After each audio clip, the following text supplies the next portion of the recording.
Assalamualaikum warahmatullahi wabarakatuh. Salam sejahtera kepada seluruh rakyat Malaysia.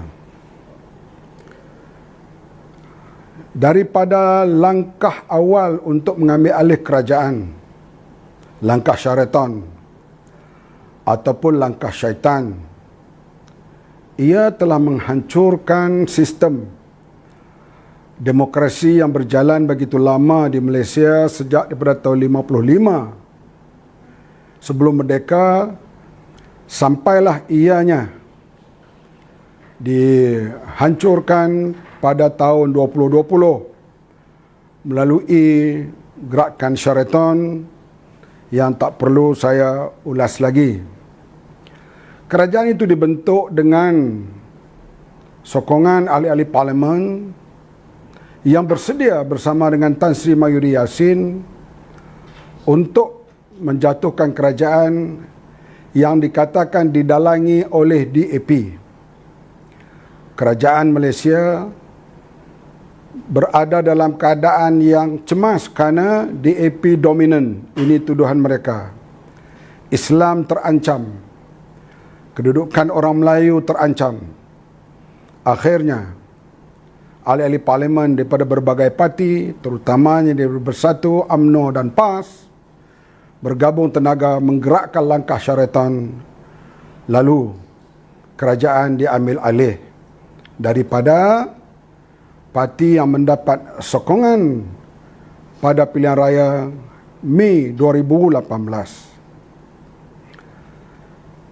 Kita lihat masalah yang paling besar dihadapi oleh negara ialah masalah COVID-19. Sehinggalah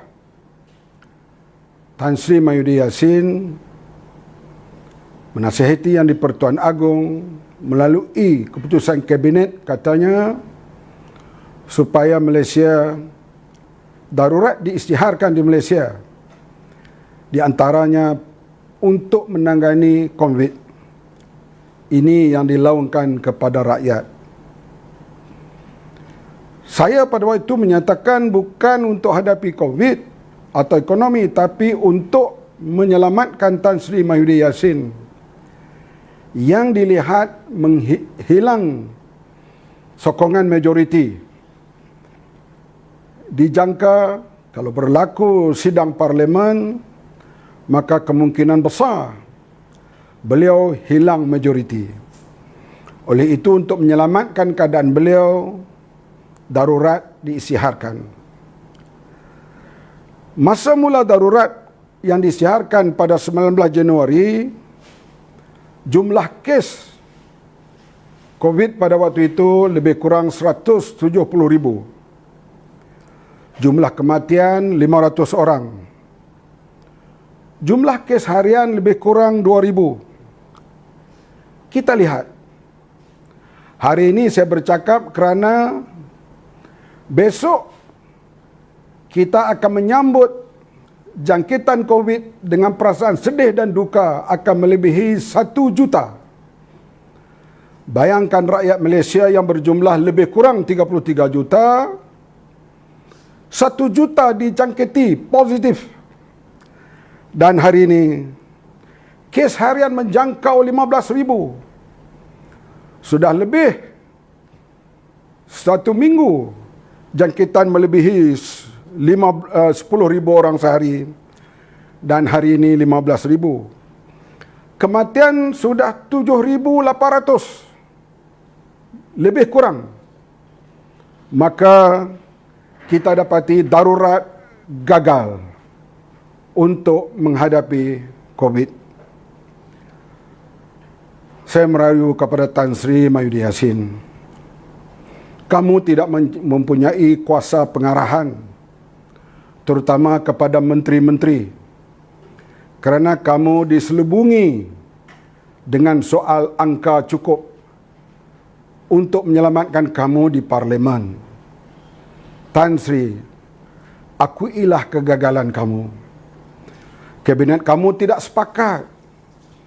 Bahkan kita lihat, saya menyebut daripada awal hari itu, kalau darurat tidak disiharkan, masih ada badan yang boleh digerakkan iaitu National Disaster Management Agency, agensi pengurusan bencana negara. Di situ ada puluhan ribu boleh dikerahkan tenaga mereka di bawah NADMA. Ianya sama ada pasukan polis, tentera, APMM, bomba dan sebagainya boleh dikerahkan. Menteri di Jabatan Perdana Menteri yang menjaga hal ehwal NADMA ini merungut. Ia tidak dipanggil dalam mesyuarat MKN. Saya letak di sini Tan Sri Mahyudin, seorang Perdana Menteri yang gagal untuk mengawal menteri-menteri dan agensi kerajaan. Kita lihat pula rakyat sudah hilang sabar. Kita tak tahan melihat setiap hari netizen memaki hamun polis, memaki hamun menteri-menteri. Sedangkan kita tahu polis menjalankan tugas mengikut apa yang diarahkan kepada mereka dan ada SOP mereka yang mereka ditaklimatkan.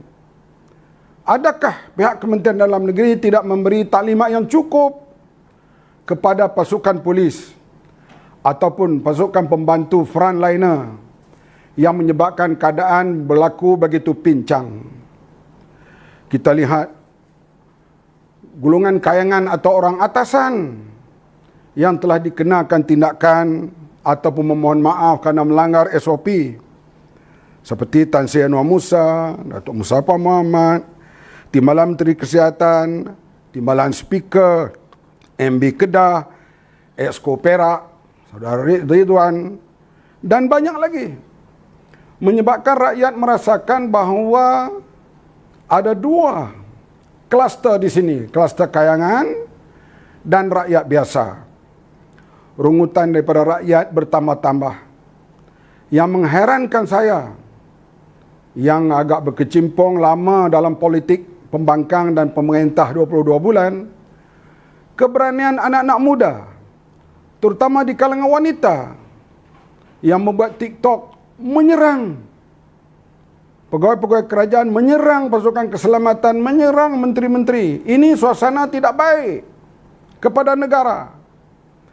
Oleh itu, Tan Sri Mahyudin Yassin, kamu telah gagal, akuilah. Selamatkanlah rakyat Malaysia. Berundur dengan baik supaya orang lain dapat mengambil alih dan mengemukakan formula-formula baru, terutama untuk hadapi COVID-19 dan juga untuk menjajar semula keadaan ekonomi yang sekarang begitu parah. Ya, kita akui apabila pembangkang mengatakan bahawa kerajaan ini gagal, memang itu kerja pembangkang. Dia membangkang, mengkritik, sama juga masa kita memerintah dulu dalam PH. Tetapi kita lihat sekarang ini, yang mengatakan kerajaan Perikatan Nasional ini gagal ialah Bloomberg. Mereka ini hanya bincang ekonomi dan perniagaan. Mereka jarang menyentuh hal-hal politik. Apabila Bloomberg mengatakan Malaysia sedang gagal dan akan gagal, ia membawa akibat buruk dalam iklim ekonomi dan pelaburan di Malaysia sekarang dan pada masa yang akan datang. Pengangguran bertambah setiap hari. Bendera putih telah dinaikkan. Kita bimbang kalau keadaan MCO ini berjalan seperti sekarang diulang tanpa ada pembaharuan yang lain, janganlah sampai rakyat membunuh diri. Janganlah sampai ada rompakan besar-besaran untuk mencari sesuap nasi. Bunuh diri sudah berlaku sekarang ini. Rakyat semakin gelisah. Orang yang solat ditangkap dan dibawa ke balai polis. Tak apalah kalau itu undang-undangnya. Kenapa ianya tidak hanya diberi amaran ataupun diminta bersurai selepas mereka menunaikan solat? Semua orang bercakap sekarang. Orang takut nak pergi sembahyang kerana akan ditangkap. Ini pandangan umum rakyat sekarang ini. Sudah tentulah yang selamat yang tidak solat. Ini keadaan yang berlaku sekarang ini di negara kita ini. Dan keadaan ini akan lebih parah dari hari ke hari. Kematian sekarang ini amat mengerikan, dan juga walaupun ada pandangan-pandangan profesional yang mengatakan ada jenis ubat yang lain boleh digunakan untuk menghadapi COVID ini, tetapi kerajaan masih menetapkan hanya melalui vaksin yang disediakan oleh kerajaan. Oleh itu, keadaan kepincangan ini tak boleh dibiarkan. Besok, lebih daripada 1 juta yang telah dijangkiti, dan kematian semakin meningkat sehari, tiap-tiap hari. Kalau dulunya, tahun lepas, mereka yang berpotensi yang meninggal dunia kebanyakannya umur 60 tahun ke atas. Minggu ini tak kira umur, di kalangan anak-anak muda yang dijangkiti juga telah meninggal dunia. Carilah ikhtiar yang terbaik. Salah satu ikhtiar yang terbaik ialah Perdana Menteri kena letak jawatan akui kegagalan. Biarlah orang lain pula mengambil alih dan mengemukakan formula baru untuk hadapi COVID ini.